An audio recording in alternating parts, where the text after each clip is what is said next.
건강한 테마 피부과 전문의 조성인 원장입니다. 오늘은 눈밑 지방 수술 중에 눈밑의 가장 바깥쪽에 위치한 측면 지방 수술을 어떤 관점에서 수술을 하는지, 또 어떻게 해야 자연스러운 결과를 얻을 수 있는지에 대해서 말씀드리겠습니다.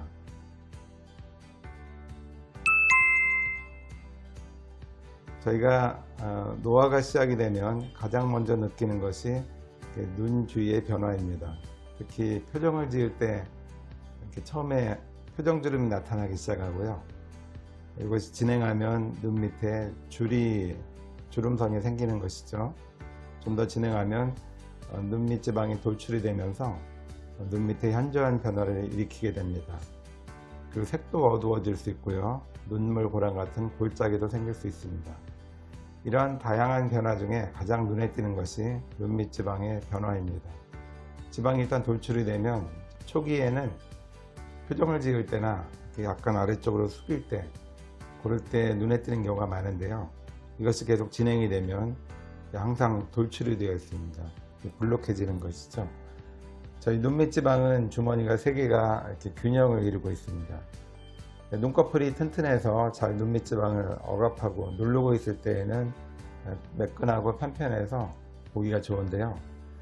노화가 되면 눈꺼풀도 약해지고 안에 있는 지지 조직, 즉 지방을 붙잡고 있는 조직들도 약해지게 됩니다.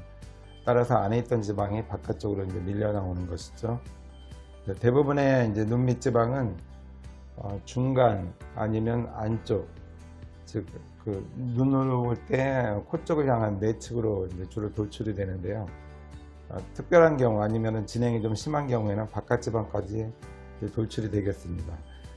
자, 이 측면 지방이 굉장히 눈에 거슬리는 것이죠. 제가 이 모식도에도 올려놓았지만 이 지방 주머니 3개가 원래는 이제 한 덩어리인데요. 안에 눈 밑에 있는 근육의 경막이 이렇게 가르고 나와서 안쪽, 중앙, 바깥쪽 이렇게 세 지방 주머니로 이제 구획이 되게 됩니다. 원래는 하나입니다. 어쨌든 이 세 구획이 특정한 부분이 집중해서 이제 나타날 수 있고 측면 지방까지 돌출이 될 수 있습니다. 오늘은 이 측면 지방을 어떻게 잘 효율적으로 수술을 하고 안전하게 할 수 있는지에 대해서 말씀을 드리겠습니다.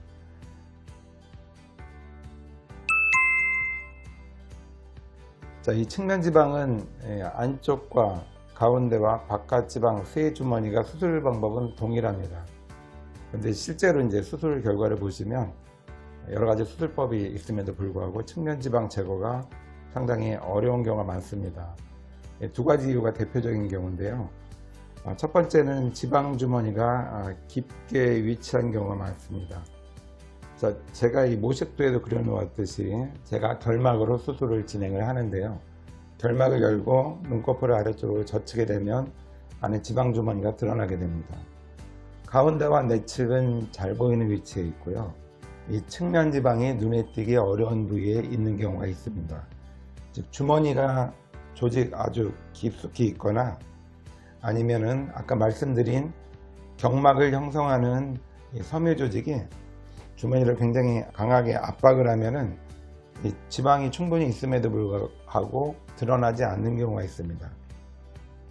이러한 상황이 수술 전에 이제 잘 파악이 되지 않고 수술을 그대로 진행해서 중앙 그리고 안쪽을 위주로 이제 수술을 하게 되면 추후에 상처가 다 아물고 회복이 끝난 뒤에 바깥쪽 지방이 두드러지게 보이거나 안쪽으로 이동을 해서 미용적인 문제를 일으키는 경우가 있습니다.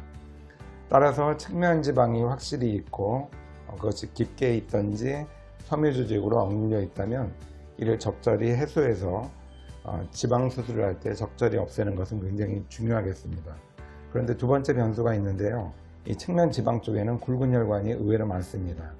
즉 지방을 제거할 때 혈관을 잘 피해서 문제가 생기지 않도록 수술을 해야 되는데 이것이 쉽지 않은 경우가 종종 있습니다.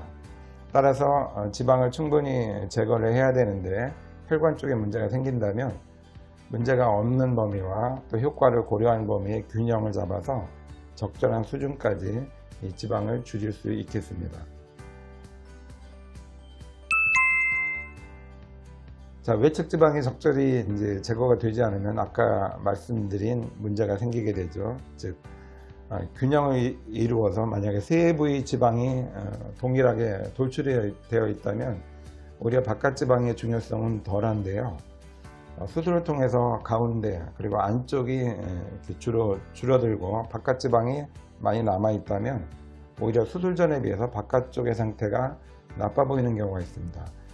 이러한 문제를 피하는 것이 굉장히 중요하겠습니다.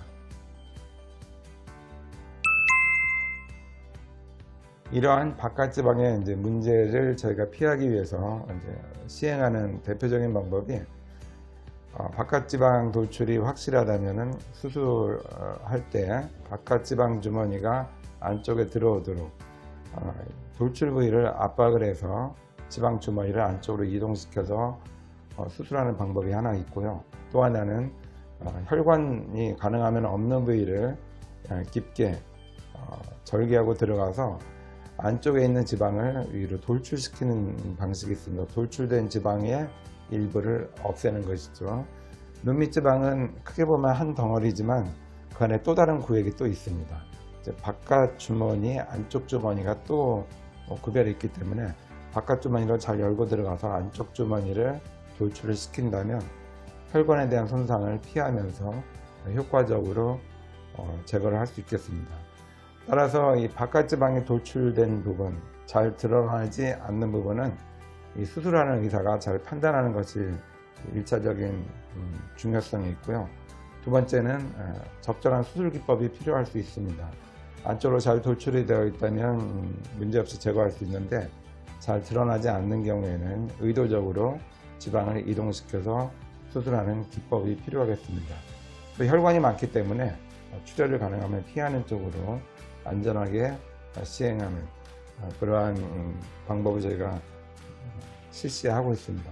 어쨌든 바깥 지방이 돌출되고 또 쉽게 제거가 어려운 분들은 상담을 통해서 본인이 안전하게 제거할 수 있는 상황인지 먼저 파악을 받으시고 적절히 수술을 받으시기를 권해드립니다. 바깥 지방이 두드러진데 이제 출혈이나 또 수술적인 어려움 때문에 이걸 생략하고 하는 경우가 종종 있는데요. 이러한 경우에는 또 다른 미용적인 문제를 일으킬 수 있기 때문에 본인의 상태가 바깥 지방까지 잘 제거할 수 있는 상황인지 사전에 상담을 통해서 확인 받으시기를 권해드립니다. 감사합니다.